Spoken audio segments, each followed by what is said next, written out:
welcome Exiles to a look at a new build for Freesia League. I'm really trying to speed run some of these, and this is a Poison Archmage Stormburst Harbinger. Now go ahead and I'll do a bit of showcase of what the build looks like in a map, and then we'll go ahead and give you guys the rundown of the character. A lot of this is just kind of like, we only had 3 weeks for the event. I knew I wanted to do a high-end Void character, so that took up like the first 2 weeks. And this last week here, I'm just going to try to make a couple of builds real quick to get my build making fix in before the end of the event, you know. That being said, I mean, it'd be pretty freaking cool if we get some more Freesia ascendancies added to the base game. The teaser definitely seemed like it hinted at maybe Scav going core, so would be interesting if Scav went core and then maybe some other ones as well. I think it's probably just gonna be Scav, but hey, you never know. There were 3 statues in the trailer. Maybe there's a third Scion ascendancy coming with it.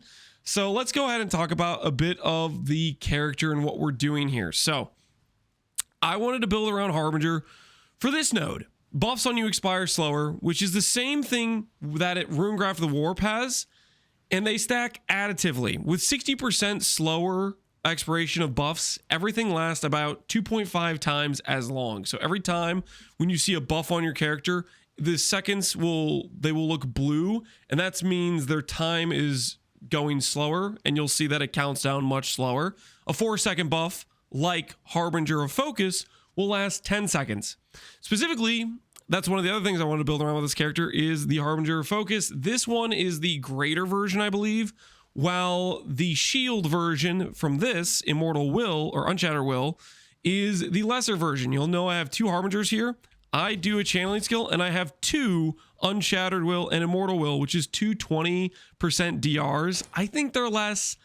I tried playing with this previously in last Freesia, and I was going to stack a bunch of like additive DRs, but from what I could tell from the gameplay, the results did not implicate additive DR, because I was trying to stack a bunch of them together to get really good DR, but I think they're just 20% less. Still, 2 20% less damage reductions is pretty strong. We're combining that with some mana scaling with gain mana as ES, and we're building into Archmage as our flat damage source, combined with Stormburst, and we're using Poison through Beacon of Madness.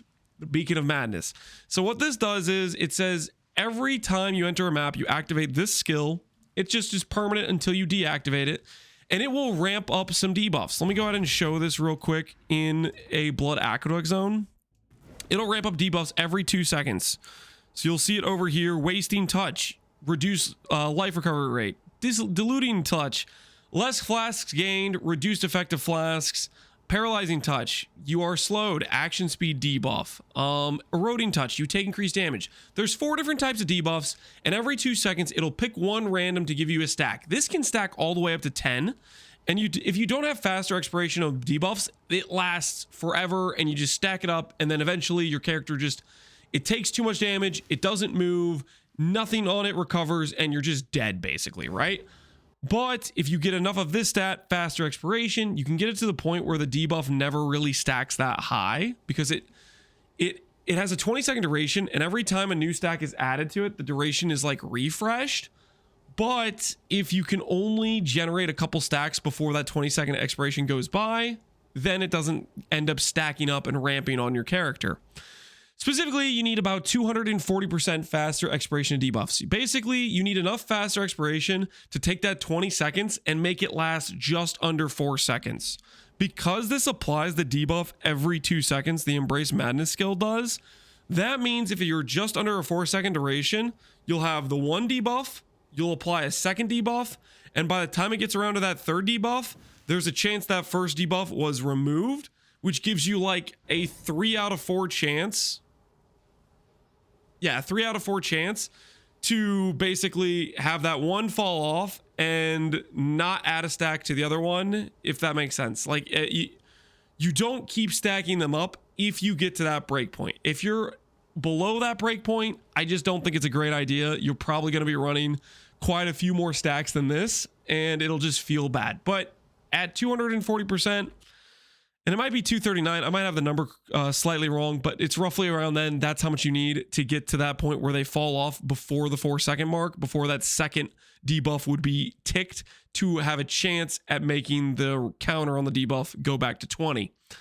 So anyways, to do that, we get 100% here.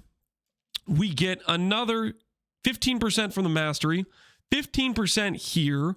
So that takes us to 130. You get another 20% from Alarkali. That takes you to 150. You get 30% from Runegraft of the Wharf. That takes you to 180. Then we have the Delirium small node, which takes us to 195. And then we have this skill right here, Temporal Rift, which the quality makes the debuff expire faster. 195 plus 47 is like what? 242, something like that.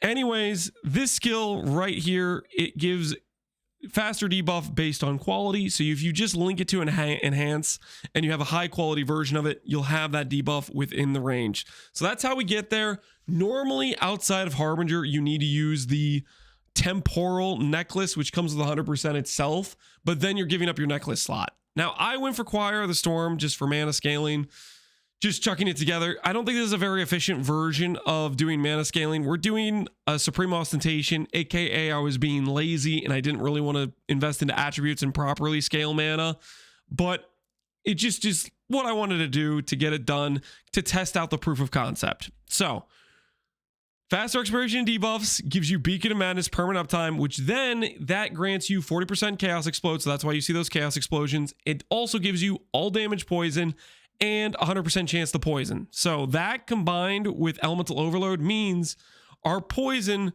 can be based on a bunch of elemental that we're getting from Archmage. Now, talking about Archmage, this is normally something you cannot use with channeling skills because the mana cost is just way too high. They added a Foulborn unique. These gloves, Khaleesi's Grace, 50% reduced mana cost. This is enough to get you additively up to 100% reduced mana cost. And the way you do that is through these gloves, 50% plus the mastery, which is, well, okay. I actually don't have the mastery right now because I was balancing to not be at 100%. You want to be slightly above 100% reduced because you want to have some mana cost so you generate inspiration charges. But anyways, we have this wheel here, which has 15% reduced cost. This wheel here, which has 15%, that's 30%. And then we have this wheel here, which is another 16. So we're at 96% reduced cost. You'll notice our mana cost, once the gloves wears off, channel cost would normally be 287. With a cast time where we cast about 10 times a second, that's like 3k mana spend. If I go and I spend some mana on something, well, obviously the Arcane Cloak procced, you'll see the mana cost is now way lower because that 50% reduced cost kicked in. This is one of the ways you can use Archmage with things like Cast on Crit. I tried this with Charlatan the last league, or something like a channeling skill, which normally cannot afford this. You cannot, under any circumstances, pair this with an Indigon. Indigon has additive increased cost, which completely counterbalances and will ramp your cost to the moon. But it is a way to have a channeled skill that uses Archmage. And it's the way I decided to get some base damage on the character for the build. Now, aside from all of that, some of the other fun stuff we're doing is Stormburst scales with duration. Specifically, the base duration of this skill, with nothing factored in, is 0.4, and then whatever your skill effect duration is on top of that, or sorry, it's 1.6, and then whatever your skill effect duration scales on top of that. And the Stormburst hits basically one time for every 0.4 seconds of duration. You can scale this with quality, as well as you can scale this with your own increased duration and more duration. So with more duration support, I have right over here. And then I have increased skill effect duration on the tree like these nodes. I have increased duration through... I have a Forbidden Flesh and Flame, Mistress of Sacrifice. I have skill effect duration through this wheel here with my own Natural Instinct, grabs increased duration here. Our base duration is 8.8. So for every time we cast the ball, it will hit 20 times for the effectiveness of 35%, which actually makes it a very hard hitting skill based on skill effect duration. One of the cool things is like with quality on the Skin of the Lords, which we're using in combination to scale mana with Choir of the Storm, is that quality also gives another 15% more on the quality of the more duration support. And it scales the duration of the poison from Awakened Unbound Ailments, which I thought was a cool thing that adds in on top of the base duration. It gives another 0.6 seconds to the base duration of the Stormburst. So we're scaling duration for that reason, because of how the effectiveness of the skill works. And then we're poisoned through Beacon of Madness with Elemental Overload. And we're doing dual curse via Sublime Vision, Malevolence, because apparently no one likes Sublime Vision, Malevolence. It was like 1D on trade, so I was like, yep, we'll do that. We obviously spent more on things like Mage Blood, and we had some higher investment items through other pieces, but Malevolence for +1 curse felt pretty good, considering we're doing an Eternal Blessing on mana, and we're using Arrogance for the Temporal Rift. So yeah, that is the baseline setup of the character. Let's go ahead and show you guys what this looks like doing an Uber Shaper. Specifically, I want to showcase Uber Shaper because there's one of the coolest things that I have seen in recent history that I didn't know was possible. Because we're using this bloodline. The Delirious bloodline not only gives us the expiration rate, it also gives us this skill from Embrace Madness to inflict the action speed debuff, reduce recovery debuff, and increase damage taken debuff. I really didn't think this was going to be this good of an ascendancy point, but after playing it on bossing, this thing feels amazing. Like, if I ever do Beacon of Madness again, it's going to be very hard for me not to want to click this node. And the reason for that is, it seems to, I feel like it builds up stacks when the boss is doing dialogue phase, or I don't know exactly how to explain it, but it seems like it's like way more consistently up than I was going to expect, and it works on things that normally can't get slowed down. For example, Uber Shaper, you know when he does the ball phase, that I've played like 40% guaranteed chill elementalist builds before. That occurs way slower with this debuff, and I don't feel like it works that way with chill, or at least not to that efficiency where it just lasts the entire time as he's doing the thing. So I'm going to try to showcase that here on this fight. I'm getting a little distracted. But it's like, it makes Ubers and bosses like really, really easy. Like, we have temp chains for like the 8-second duration or whatever it is. But on top of that, when you're fighting Uber bosses and they're moving at like 30% extra reduced speed plus the 10% temp chains, they're really easy to dodge. You have like a boatload of time to react and think about what you're gonna do.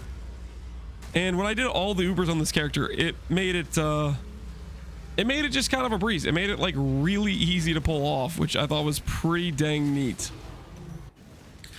So I guess I should have chosen a less stall boss fight than Shaper, but I really want to show you this ball phase thing because I just think it's like so cool, to be quite frank. I really like the ball. The fact that it slows down the ball phase when Shaper is like invulnerable to damage. Because normally you just don't get to do things like that a lot, which I think is pretty dang neat. All in all, I think I like this character a decent amount. Our investment's probably a little bit too high for the power, given we have like Acquire and we have a Mage Blood and stuff like that. But at the same time, you know, I just like playing different things, some stuff I haven't tried out before, and just testing out different things mechanically. Like, for example, doing a build with Beacon of Madness plus the Delirium Ascendancy. I haven't played with that Delirium Ascendancy before, and I have a newfound respect for how much it slows down this fight and makes it more mechanically doable.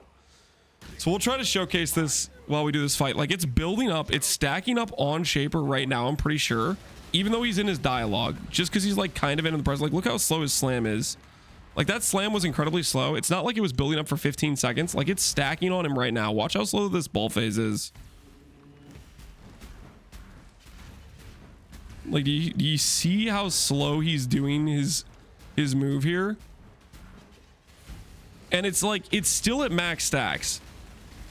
Like, I was thinking going into this, when I read this node, I fully thought this node was going to be, I'd wait 15 seconds to have it proc on the boss, and I'd have to wait for it to ramp. But it literally seems like it's ramping during like his dialogue phase when he's not targetable, during the ball phase when he's not targetable. Like it really impressed me. And there's things like that where you want to try out builds and stuff because, you know, it's just something different to do, but then you realize, oh wait, there's something that I really like about this that I'm probably going to want to try to build around in the future. Like, for example, that node right there, if I do Gauntlet again, that's going to be a tempting thing for me to want to build around. It's going to be really hard to consider doing it, considering these debuffs involved with it are super, super dangerous. It would require expiration rate stuff. If they did Gauntlet with Freesia with the Harbinger nodes with a faster expiration, that would be a scenario where it could be pulled off. But making the bosses this much slower so you can dodge this much more efficiently, it's a pretty like interesting thing at the very least. Granted, it would require doing Simulacrum, and Simulacrum and Gauntlet is like giga sketch, but you get the idea nonetheless. So yeah, it's like he spawned in with the entire ramp of that debuff already on him. And so we had all that 60% increased damage taken on top of he's moving really slow before the fight even starts. But yeah, anyways, I'm gonna get off my soapbox, but I just thought that's a really cool, I'm just a lot more impressed with this ascendancy point from this bloodline than I thought I was gonna be. It's unfortunate that it's gated behind needing to do like this faster expiration debuff stuff, which kind of hard locks you into like an amulet slot and stuff. But aside from all that, I just think it's cool. So we'll finish off this Uber Shaper, and then we'll probably close out the video. Okay, yeah, he's gonna do his thing, and he's gonna be giga slow and pretty easy to dodge because he's moving at, you know, much slower action speed.